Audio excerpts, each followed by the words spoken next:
আমার মা, আমার নিজের মা, আমার আম্মা মাত্র ক্লাস 4 পর্যন্ত পড়ছে।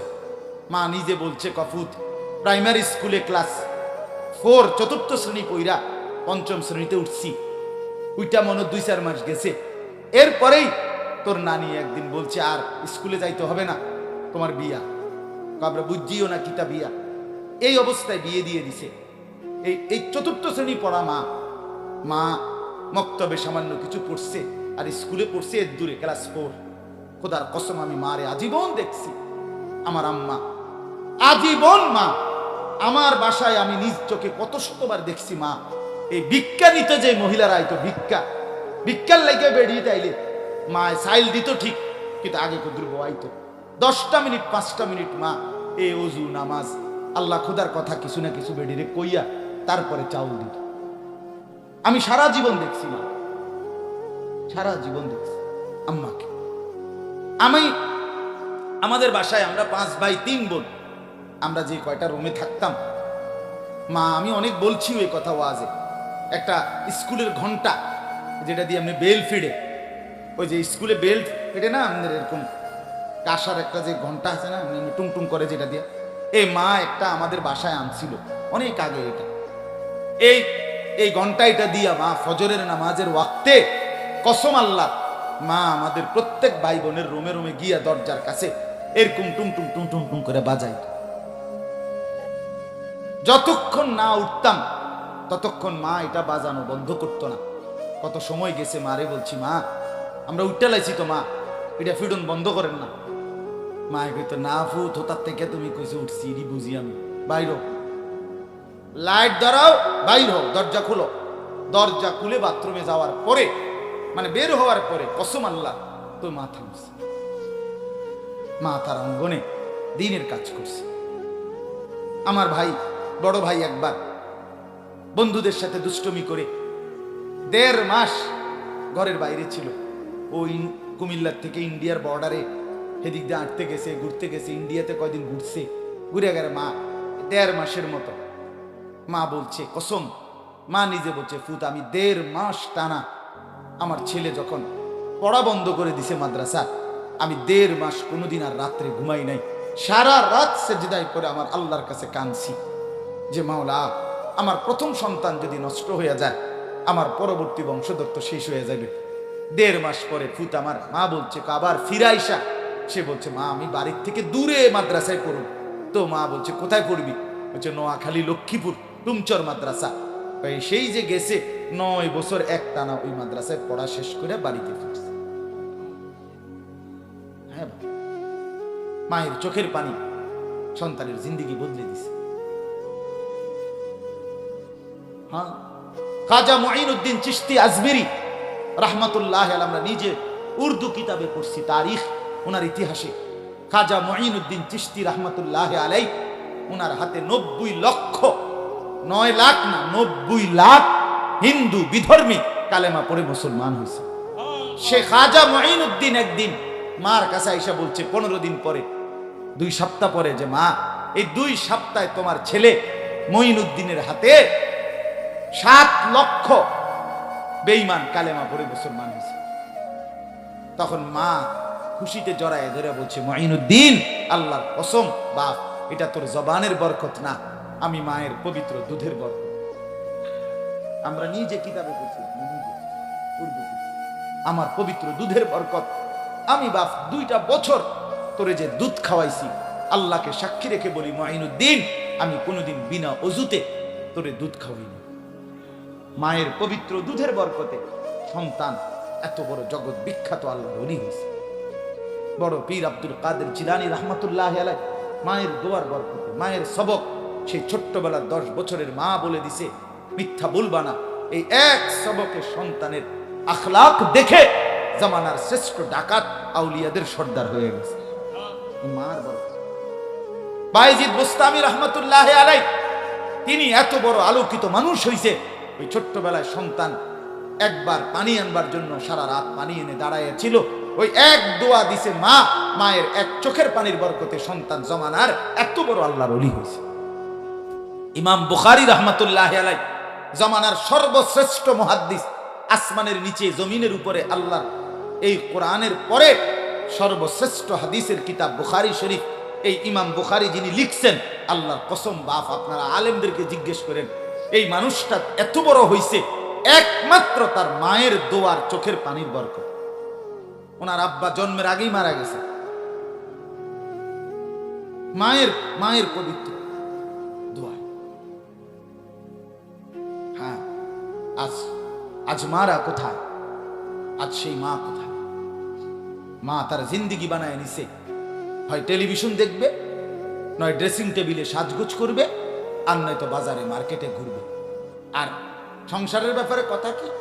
তে বেড়ার ঘর করি, তে বেড়া আইনা দিলে রাইন্দা দেই, হ্যাঁ খাইলে সবাই খায়, জিভুত মানুষ হোক না হোক, কে কিতা করিটি হেতর বুঝ, বেড়ার বুঝ, মানে জামাই আমার দায়িত্ব হইলো বাদ দুগার আইন্দা দেওয়ান, বাদ দুগার আইন্দা দে, শেষ। এই দায়িত্ব ছিল মার। মুসলমান নারী শুধু এই বাতরান্দনের লেগে, কথা বলেন না কেন? মুসলমান বোন শুধু বাতরান্দনের লেগে। আল্লাহ তাআলা বললেন, এখানে আল্লাহ বললেন ইমানদার পুরুষদেরও দায়িত্ব যা, ইমানদার নারীদেরও দায়িত্ব। রাসূলুল্লাহ সাল্লাল্লাহু আলাইহি ওয়াসাল্লামের এই ১.৫ লক্ষের কাছাকাছি সাহাবী, সমস্ত সাহাবীদের মধ্যে কথাটা বুঝেন, সর্বশ্রেষ্ঠ নবীর হাদিস বর্ণনাকারী সাহাবী, সবচেয়ে বেশি রাসূলুল্লাহ সাল্লাল্লাহু আলাইহি ওয়াসাল্লামের হাদিস বর্ণনা করছেন যারা, তাদের মধ্যে ১ নম্বর যিনি, তিনি পুরুষ, হযরত আবু হুরায়রা। ২ নম্বর যিনি, তিনি একজন নারী, রাসূলুল্লাহর স্ত্রী হযরত আয়েশা। নারী দ্বীন শিখছে, নারী হাদিস শিখছে, নারী রাসূলুল্লাহ সাল্লাল্লাহু আলাইহি ওয়াসাল্লাম থেকে ইসলাম পুরা বুঝে নিছে। বিনিময়ে ১.৫ লক্ষের চাইতে বেশি সাহাবীর মধ্যে সেকেন্ড হয়ে গেছে। এত পুরুষ বাপরে ভিসা লাগিয়েছে, বাপের। আবু বকর সিদ্দিক তো বাপ, কথা বলছেন, আয়েশার বাপ নাও নি, বাপও উদ্দা ভিসা লাগিয়েছে। হ্যাঁ, নারী মেয়ে রাসূলুল্লাহ সাল্লাল্লাহু আলাইহি ওয়াসাল্লামের বিবি। এই জন্য মা, অনেক মা বোন আছেন, বাবা আপনাদেরকে বলছি, নিজের মেয়েটাকে কেন দিন শিখাবেন না? নিজের মেয়েকে কেন দিন শিখাবেন না? কেন? আল্লাহ তাআলা তো জিম্মাদারি দিছে, নারীর দায়িত্ব পুরুষেরও দায়িত্ব সমান সমান। ইয়ামুরুনা বিল মারুফ ওয়া ইয়ানহাউনা আনিল মুনকার। মুসলমানের একটা মেয়ে যদি ওযু না শিখে, মুসলমানের একটা মেয়ে যদি গোসল না শিখে, মনে রাখবেন আমার কথাটা বোঝার জন্য বলতেছি, বিশ্বাস করেন আমরা মাদ্রাসায় যারা পড়ছি, আমাদের ছাত্র জীবনে, পড়ালেখার জীবনে সবচেয়ে কঠিন মাসআলা দুইটা বিষয়ের মাসআলা সবচেয়ে কঠিন। ফিকহের যত মাসালা আছে ইসলামী শরীয়তের সমস্ত মাসআলার মধ্যে সবচেয়ে কঠিন মাসআলা হলো 2টা বিষয়। একটা হলো মহিলাদের, মেয়েদের পবিত্রতার মাসআলা, আরেকটা হলো তালাকের মাসআলা। সবচেয়ে কঠিন মহিলাদের পবিত্রতা, মহিলাদের মাসিক যে ঋতুস্রাব হয়, এটার পবিত্রতার মাসআলা অনেক কঠিন, অনেক নাজুক, অনেক সূক্ষ্ম। মহিলাদের সন্তান জন্ম পরবর্তী নিফাস হয়, রক্ত প্রবাহিত হয় সন্তান জন্মের পরে, এই সময়কার পবিত্রতার মাসআলা অনেক কঠিন। মহিলাদের পুরা জিন্দেগীর পবিত্রতার মাসআলা, পাক সাফ হওয়ার মাসআলা কঠিন। এটা যদি নারী বিশ্বাস করেন, আল্লাহর কসম আমি বুঝার জন্য বলছি, নারী যদি কোরআন সুন্নাহর আলোকে ওলামায়ে কেরামের কিতাব থেকে যদি নিজে সঠিকভাবে মেয়েটা বুঝে না নেয়, তাহলে তার পবিত্র থাকা, পবিত্র হওয়া কঠিন। এটা হাট্টিমেটিং করলে হইতো না। কথা বুঝছেন? এটা A+ আর B+ না, এটা পদার্থ বিজ্ঞান না, এটা জীববিজ্ঞান না, এটা ইংরেজি না। 2 little black birds sitting on a wall, one called Peter, one called Paul. 2টা কাউয়া ওয়ালে বসছে, একটা কাউয়ার নাম পিটার, একটা কাউয়ার নাম পল। বাহ, অসাধারণ কবিতা। কাউয়া ওয়ালে বসা, এটা একটা অসাধারণ ধারণা, খামখেয়ালি কথা। সিটিং অন এ ওয়াল, যেটা ওয়ালে বইছে কাউয়া, কি অসাধারণ জ্ঞান। ছেলেটা কি সাংঘাতিক জ্ঞান অর্জন করছে, সেটা বুঝতে পারছে যে কাউয়া ওয়ালে বইছে, খামখেয়ালি শিখা শিখছে। এজন্য মহিলাদের তালাকের মাসআলা কঠিন, খুব কঠিন। এক সুতা মানে দাগ নম্বর সামান্য লড়লে পুরা দলিল, পুরা খতিয়ান সব বদলায় যায়। কথা বুঝেন না? এটা ঠিক করতে বেটার দান শেষ। একটা দাগ যদি বদলায়, ওই জমি জামার এটা বদলাইতে ঠিক করতে লাগে 10 বছর। এই মামলা আর শেষ হয় না, ঠিক না বলে? তো ঠিক মহিলাদের তালাকের মাসআলা কঠিন। একটু কথার 1 ইঞ্চি হেরফের ফতুয়া বদলে যায়, সিদ্ধান্ত ভিন্ন ভিন্ন। এটা একটা মোড়ার দাগের কথা না যে এই কইলেই তালাক অথবা না কইলেই তালাক, অথবা আপনি একটা ঠুনকো কথা বলছেন, হ্যাঁ আপনি একটা নিজে বুঝ দিয়া লাইছেন না। এটা পুঙ্খানুপুঙ্খ বিশ্লেষণ করে, গভীর বিশ্লেষণ করে ফতুয়া দিতে হবে। এই জন্য বললাম, মুসলমানের নারী, মুসলমানের মেয়ে বিশ্বাস করেন, তার যদি দিন না শিখে, সে যদি কোরআন না শিখে, সে যদি হাদিস না শিখে, সে যদি মাসআলা না শিখে, সে যদি ফিকহ না শিখে, বিশ্বাস করেন দুনিয়া চলতে পারবে। দুনিয়ার আর কিছু টুচু করছে, এতে করে আপনার মেয়ে শিক্ষিত, হ্যাঁ আপনি বুঝছেন A+B+, আপনার গোল্ডেন A+, আপনার মেয়ে কিতা বুঝছে ভালো, মাশাআল্লাহ। শিক্ষিত কি মানে নিজেই রিমোট টিপ্পা টেলিভিশনের যে কোনো প্রোগ্রাম এবডি নিজেই চালু করতে পারে, এর দূর চালা গেছে এবডি নিজেই, আল্লাহর রহমতে। আর জামাই টেনশন নাই, অটো ডাক্কা, সিএনজি ডাক্কা বাজারে যাওন, নিজে নিজে ভাড়া দিয়া লাউন, নিজে নিজে সাপ দিয়া বইয়া লাউন, এরপরে দিয়া আবার খরচা করে আইয়া লাউন। হ্যাঁ আল্লাহর রহমতে সালাক যেহেতু শিক্ষিত মেয়ে, সে নিজেই আপনার সব কিছু কিনতে পারে। এই দুনিয়া তো বুঝছে ঠিক আছে, কিন্তু আখেরাত কিন্তু কিছুই বোঝে নাই। আখেরাত বুঝে। রাসূলুল্লাহ সাল্লাল্লাহু আলাইহি ওয়াসাল্লামের হাদিস শুনেন, যুবক বন্ধু তোমরাও ছেলেরা শুনো। নবীজি সাল্লাল্লাহু আলাইহি সাল্লাম বলেন, কোন মুসলমান মুমিন বান্দা তাকওয়ার পরে, আল্লাহ ভীতির পরে, আল্লাহ ভীতি কি? নেক কাজ করা, গুনার কাজ ছেড়ে দেওয়া। তাকওয়ার পরে পৃথিবীতে যত কিছু অর্জন করে একজন মানুষ, রাসূলুল্লাহ বলেন একজন মুমিন, একজন ইমানদারের সর্বশ্রেষ্ঠ অর্জন এই পৃথিবীর কি জিনিস? আল মারআতুস সালিহা, একজন নেককার, সতী, সাধ্বী, পবিত্রা, চরিত্রবান স্ত্রী। মুমিনের শ্রেষ্ঠ সম্পদ। মুমিনের আপনার 10টা বাড়ি, আপনার স্ত্রী চরিত্রহীন, আপনার কিচ্ছু নেই। আপনি 100 কোটি টাকার মালিক, আপনার স্ত্রী বেহায়া, বেপর্দা, নির্লজ্জা, অসভ্যা, তো মনে রাখেন কিচ্ছু নাই, কিচ্ছু। রাসূলুল্লাহ সাল্লাল্লাহু আলাইহি ওয়াসাল্লাম সর্বশ্রেষ্ঠ সম্পদ আল মারআতুস সালিহা, একজন নেককার স্ত্রী, একজন পবিত্রা স্ত্রী। নবীজি বলছেন আল মারআতু আওরাতুন, নারী বলে কাকে? রাসূল বলছেন নিজে। নারী বলে কাকে? আড়ালে থাকে যে, আওরাত, গোপন থাকে যে, লুকিয়ে রাখে যে, নিজেকে আড়াল করে রাখে যে। কসম আল্লাহ, রাসূলুল্লাহ সাল্লাল্লাহু আলাইহি ওয়াসাল্লাম বলছে তাকে বলে নারী, তাকে বলে মেয়ে, তাকে বলে মহিলা। এজন্য আমি বলি, যে নারী পর্দা করে না, যে নারী পর্দা করে না, যে নারী পর্দা করে না, সে বেড়িও না, বেড়ির জাতও না। এটা প্লাস্টিক ছাড়া আর কিচ্ছু না। এটা শোকেসের একটা পণ্য, যে শোকেসে সাজিয়ে রাখে, আর শোপিস যেটা দেখতে মানুষ উপভোগ করে, উপভোগের একটা পণ্য ছাড়া আর কিচ্ছু। নারী তো বলে তাকে যে পর্দায় থাকে, যে আড়ালে থাকে, যে লুকিয়ে থাকে। হ্যাঁ বলে তো নারী পড়বে না, 1 লক্ষ বার পড়বে। নারী যদি নাই পড়তো, হযরত আয়েশা 2 নম্বরের শ্রেষ্ঠ হাদিস বর্ণনাকারী কেমনে হইল? কথা বলেন না কেন? হয়েছে কি না বলেন না কেন?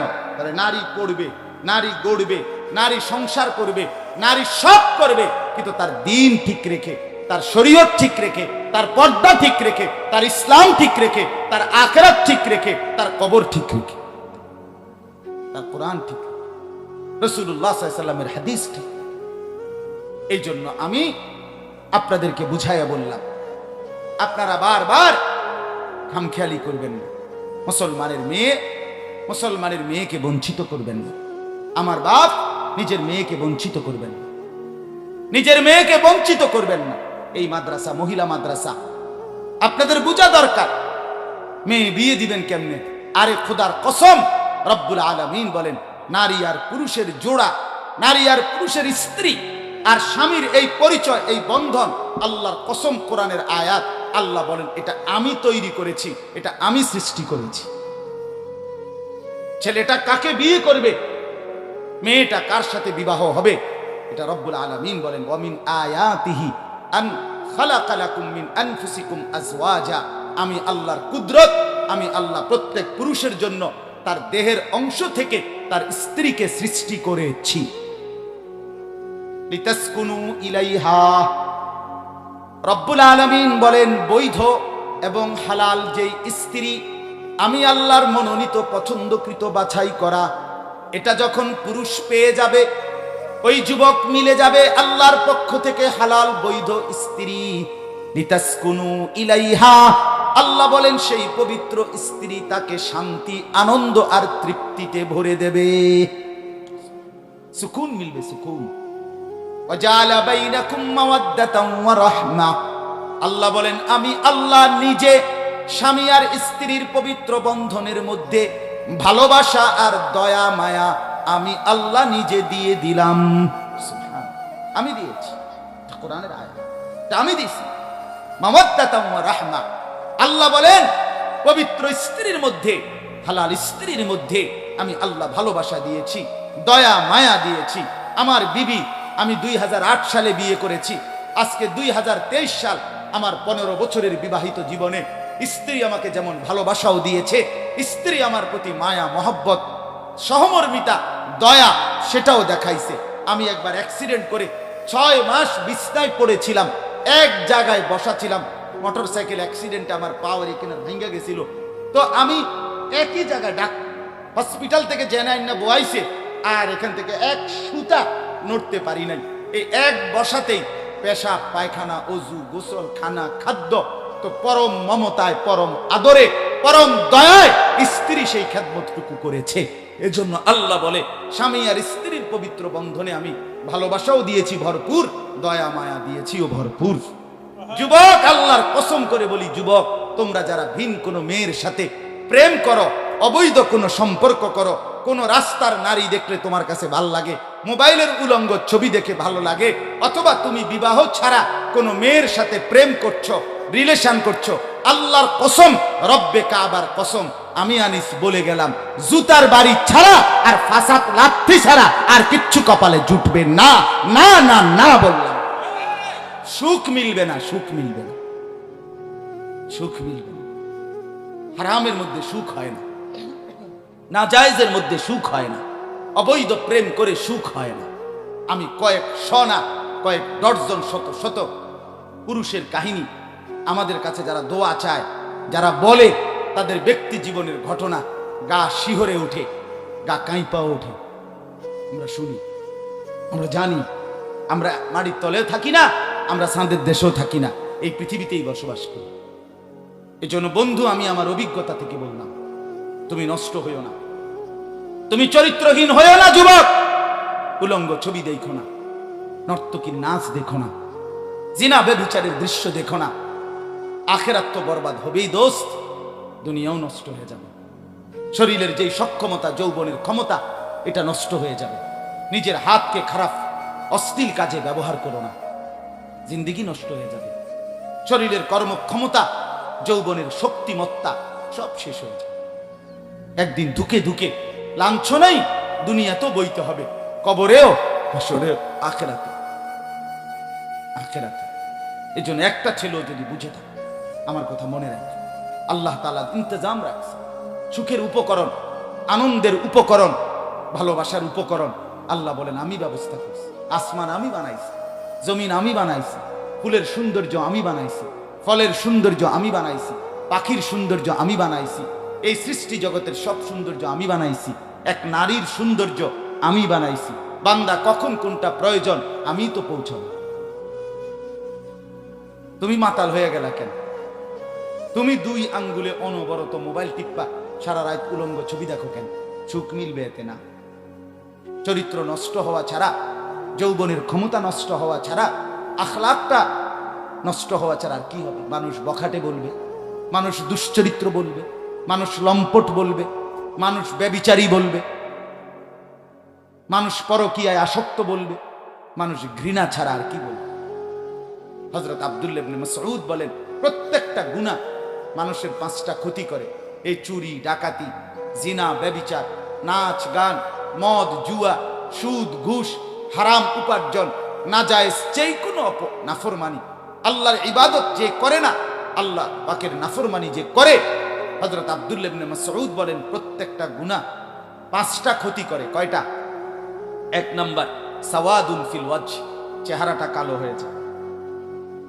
আপনি দেখেন বেনামাজি ছেলেদের চেহারা দেখেন, বেনামাজিদের চেহারা দেখেন, হেরে যদি আপনি ফেয়ার এন্ড লাভলির বালতির মধ্যে সুবান, অপদার্থ রে, দয়া মায়া রস কস সারা কালো চেহারা, মলিন চেহারা, বিষণ্ণ চেহারার মতোই লাগে। যদি কারো বিশ্বাস না হয় তো পরীক্ষামূলক কোন নুরানি মাদ্রাসার বাচ্চাদের দিকে, যারা 5 ওয়াক্ত নামাজ পড়ে, তাদের দিকেও তাকায় দেখেন, আর বেনামাজি অপদার্থদের দিকেও তাকায় দেখেন। সাওয়াদুন ফিল ওয়াজহ, চেহারা কালো হয়। জুলমাতুন ফিল কলব, 2 নাম্বার অন্তরটা অন্ধকার হয়ে যায়। 3 নাম্বার ওয়াহানুন ফিল বাদান, শরীরটা দুর্বল হয়ে যায়। 1 বালতি পানি আনতে কইলো, ফাইতাম না। কিরে ফাইতি না? না ফাইতাম না। ফাইতি না, ভালো লাগে না। বেডি সাইবানি হ সাম, বুঝো নাই? এমবি লেই আর একটু, আরো 50 টাকার এমবি ঢুকাই দিয়ে সাইবানি হ সাম। এই সময় হেবড়ার বল আছে। কিন্তু তার বাপেরে তার মা বলছে, টিফিন কারির বাড়িত কইরা দুগা ভাত কদ্দুর মালাই বাঙ্গরা বাজারে দিয়ে আয়, ভাত গুন্তর আব্বা। পারতাম এক কথা উত্তর। কেন? জানোয়ারের মূলত অস্থিরতার গুনাহ, অসভ্যতার নোংরামির কারণে শরীরের সক্ষমতা, স্বাভাবিক শক্তিটুকুও না, যেন পৃথিবীর কোনো কাজে লাগে না, জিন্দেগির কোনো কাজে লাগে না। এই জীবন ওই পাল্লা কয় আমনেরে তোমারে, হ্যাঁ ওই তোমার লগের গুণ ছাড়া আর কেউ না। তোমার লগে যে অপদার্থ যে কয়জন খারাইয়া মুতে, তোমার লগে বইয়ে বইয়ে উলঙ্গ ছবি দেখে, এই হাইওয়ান কয়েকটা ছাড়া তোমারে আর কেউ ভালো কয় না। তুমি খবর লও, তুমি নজর করো, তুমি এখানে দাঁড়াও, দেখো তোমারে দেখে কেউ সম্মানে, শ্রদ্ধায়, হ্যাঁ ভালোবাসায় কেউ আগায়নি। আগাইবে ওই ব্যক্তি, ওই ছেলেগুলোই যে তোমার মতো দুশ্চরিত্র। এটাই সত্য। এজন্য ভাইয়া বাপ বুঝতে শিখে। তো বললাম 3 নাম্বার ওয়াহানুন ফিল বাদান, শরীরটা দুর্বল হয়। 4 নাম্বার দাইকুন ফির রিজক, গুনাহ ধীরে ধীরে রিজিক কমিয়ে দেয়, রিজিক কমিয়ে দেয়, রিজিক কমায় ফেলে। আর 5 নাম্বার বুগদাতুন ফি কুলুবিল খালক, মানুষের অন্তরে ঘৃণা তৈরি করে। ওই যে বললাম, কেউ পছন্দ করে না, কেউ ভালোবাসে না, কেউ ভালো বলে না। কোন লম্পট বেনামাজি দুশ্চরিত্র রাস্তার পাশে কোনায় কানায় যে হাঁটে আর মোবাইলে উলঙ্গ ছবি, নাচ গান অনর্থক করতে থাকে, বিশ্বাস করেন তাকে কেউ পছন্দ করে। এই জন্য আমি অনুরোধ করলাম, আল্লাহ তাআলা বলেন ইমানদার পুরুষ তাকেও নেক কাজ করতে হবে, ইমানদার নারী তাকেও নেক কাজ করতে হবে, নেক কাজের কথা বলতে হবে, গুনার কাজ থেকে নিষেধ করতে হবে। 3 নাম্বার কাজ ওয়ায়ুকিমুনাস সালাহ, আল্লাহ বলেন প্রত্যেকটা ইমানদার পুরুষ এবং নারী 5 ওয়াক্ত নামাজ আদায় করবে। 4 নাম্বার ওয়ায়ুতুনাজ যাকাত, প্রত্যেকটা ইমানদার পুরুষ এবং নারী বছর শেষে হিসাব করে যাকাত দেবে। কি দেবে? আর কি পড়বে? বলেন না কি পড়বে? পুরুষ ও নারী, জওয়ান ও বুড়ো। আর 5 নাম্বার ওয়ায়ুতিউনাল্লাহ ওয়া রাসূলা, এই কথাটা খেয়াল করেন। আবার 5 নাম্বারে আল্লাহ বলছে সমস্ত ইমানদার পুরুষ এবং ইমানদার নারীগণ আল্লাহ এবং তার রাসূলের আনুগত্য করবে। কি করবে? কার? আল্লাহ এবং রাসূলের। কার বলেন না? এখন প্রশ্ন হলো, আল্লাহ এবং রাসূলের আনুগত্য যদি শিখতে হয়, জানতে হয়, তো কিছু শিখতে হবে কিনা? এই জন্য মেয়েদেরকেও দিন শিখতে হবে, ছেলেদেরকেও দিন শিখতে হবে। ছেলে কিংবা মেয়ে, আল্লাহর দোহাই কাউকে কোরআন শিখা, নামাজ শিখা, পর্দা শিখা, হালাল হারাম শিখা, রাসূলুল্লাহর সুন্নাত শিখা থেকে বঞ্চিত করবেন না। যিনি বঞ্চিত করবেন, মনে রাখেন ওই মা বাপ আল্লাহর কসম কিয়ামতের দিন আল্লাহর সামনে ওই সন্তানের হাতে লজ্জিত হবেন। এটা কোরআনের আয়াত।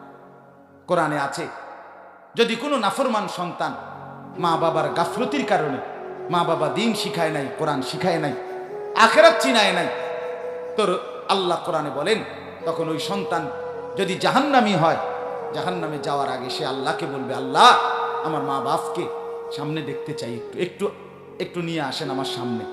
আল্লাহ বলবেন কেন? বলবে, সন্তান বলবে, আল্লাহ আমার মা বাপকে আপনি জিজ্ঞেস করেন 7 বছর বয়সে আমি কি অন্যায় করেছিলাম, 8 বছর বয়সে আমি মাসুম ছিলাম, আমি তো কিছুই বুঝতাম না, কেন আমাকে দিন শিখালো না, কোরআন শিখাইলো না, নামাজ শিখাইলো না, আখেরাত চিনাইলো না, আজকে আমি জাহান্নামী হলাম। অতএব আজকে আমি আমার মা বাপকে সামনে রেখে আল্লাহকে বলবে, না জাআলহুমা তাহতা আকদামিনা, আমার পায়ের নিচে ফালাইয়া এই মা বাপকে লাথি দিয়া, উষ্টা দিয়া, পায়ের তলে মুড়াইয়া এরপরে আমি জাহান্নামে যাব।